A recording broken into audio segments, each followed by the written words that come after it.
गुरु की महिमा। गुरु गूंगे गुरु बावरे, गुरु के रहियो दास। गुरु जो भेजे नरक को, स्वर्ग की रखियो आस। एक बार की बात है, नारद जी विष्णु भगवान जी से मिलने गए। भगवान ने उनका बहुत सम्मान किया। जब नारद जी वापस गए तो विष्णु जी ने कहा, हे लक्ष्मी, जिस स्थान पर नारद जी बैठे थे उस स्थान को गाय के गोबर से लीप दो। जब विष्णु जी ये बात कह रहे थे तब नारद जी बाहर ही खड़े थे। उन्होंने सब सुन लिया और वापस आ गए और विष्णु भगवान जी से पूछा, हे भगवान, जब मैं आया तो आपने मेरा खूब सम्मान किया, पर जब मैं जा रहा था तो आपने लक्ष्मी जी से ये क्यों कहा कि जिस स्थान पर नारद बैठा था उस स्थान को गोबर से लीप दो। तो भगवान ने कहा, हे नारद, मैंने आपका सम्मान इसलिए किया क्योंकि आप देव ऋषि हैं, और मैंने देवी लक्ष्मी से ऐसा इसलिए कहा क्योंकि आपका कोई गुरु नहीं है, आप निगुरे हैं। जिस स्थान पर कोई निगुरा बैठ जाता है वह स्थान गंदा हो जाता है। ये सुनकर नारद जी ने कहा, हे भगवान, आपकी बात सत्य है, पर मैं गुरु किसे बनाऊं? नारायण बोले, हे नारद, धरती पर चले जाओ, जो व्यक्ति सबसे पहले मिले उसे अपना गुरु मान लो। तो नारद जी ने प्रणाम किया और चले गए। जब नारद जी धरती पर आए तो उन्हें सबसे पहले एक मछली पकड़ने वाला एक मछुआरा मिला। नारद जी वापस नारायण के पास चले गए और कहा, महाराज, वो मछुआरा तो कुछ भी नहीं जानता, मैं उसे गुरु कैसे मान सकता हूँ? ये सुनकर भगवान ने कहा, नारद जी, अपना प्रण पूरा करो। तो नारद जी वापस आए और उस मछुआरे से कहा, मेरे गुरु बन जाओ। पहले तो मछुआरा नहीं माना, बाद में बहुत मनाने से मान गया। मछुआरे को राजी करने के बाद नारद जी वापस भगवान के पास गए और कहा, हे भगवान, मेरे गुरु जी को तो कुछ भी नहीं आता, वे मुझे क्या सिखाएंगे?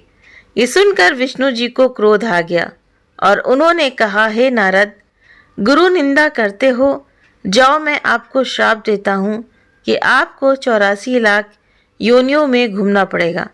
ये सुनकर नारद जी ने दोनों हाथ जोड़कर कहा, हे भगवान, इस श्राप से बचने का उपाय भी बता दीजिए। तो भगवान नारायण ने कहा, इसका उपाय जाकर अपने गुरुदेव से पूछो। नारद जी ने सारी बात जाकर गुरुदेव को बताई।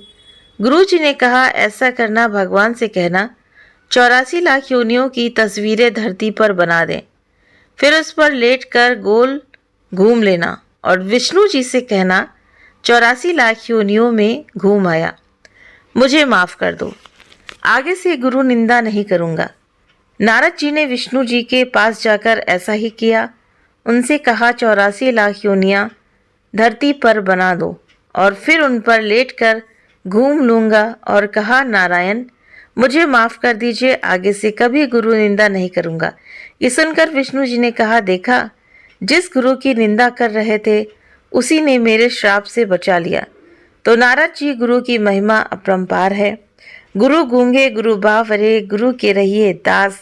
गुरु जो भेजे नरक को, स्वर्ग की रखिए आस। गुरु चाहे गूंगा हो चाहे गुरु बावरा हो, मतलब पागल हो, गुरु के हमेशा दास रहना चाहिए। गुरु यदि नरक को भेजे तब भी शिष्य को ये इच्छा रखनी चाहिए कि मुझे स्वर्ग प्राप्त होगा, अर्थात इसमें मेरा कल्याण ही होगा। यदि शिष्य को गुरु पर पूर्ण विश्वास हो तो उसका बुरा स्वयं गुरु भी नहीं कर सकते। एक प्रसंग है कि एक पंडित ने धन्य भगत को एक साधारण पत्थर देकर कहा, इसी भोग लगाया करो, एक दिन भगवान कृष्ण दर्शन देंगे। उस धन्य भक्त के विश्वास से एक दिन उस पत्थर से भगवान प्रकट हो गए। फिर गुरु पर विश्वास रखने वाले का उद्धार निश्चित है, कैसे नहीं होगा। जय जय श्री राधे कृष्ण जी। तो सच बात है कि अगर जिसने अपने जीवन में गुरु नहीं बनाया है वो निगुरा होता है। निगुरा मतलब वो किसी काम का नहीं है, ना इस लोक में ना परलोक में, क्योंकि गुरु के बताए हुए मार्ग पर आप चलोगे तो आपका इस जीवन में भी, इस संसार में भी कल्याण होगा, और यानी कि लोक और परलोक भी बनेगा। आपका लोक भी सुधरेगा, यानी कि ये संसार, और परलोक भी आपका सुधरेगा। तो इसीलिए अपने जीवन में एक गुरु ज़रूर से ज़रूर बनाना चाहिए। तो उम्मीद करते हैं कि ये कहानी आप सभी को पसंद आई होगी। वीडियो पसंद आया हो तो वीडियो को लाइक करें, चैनल पर पहली बार है तो सब्सक्राइब करना ना भूलें। इस कहानी के बारे में आप सभी की क्या राय है तो प्लीज़ आप मुझे कमेंट करके ज़रूर से ज़रूर बताएं। तो आप सभी बताएं कि आपने क्या अपने जीवन में गुरु बनाया है कि नहीं बनाया है। हमने तो बनाया है और हम पर भगवान की बहुत बड़ी कृपा है हम सब पर कि हमें सच्चा सतगुरु मिला है। तो आप सभी कमेंट करके ज़रूर से ज़रूर बताइए। आप सभी के सहयोग के लिए बहुत बहुत धन्यवाद। Thank you.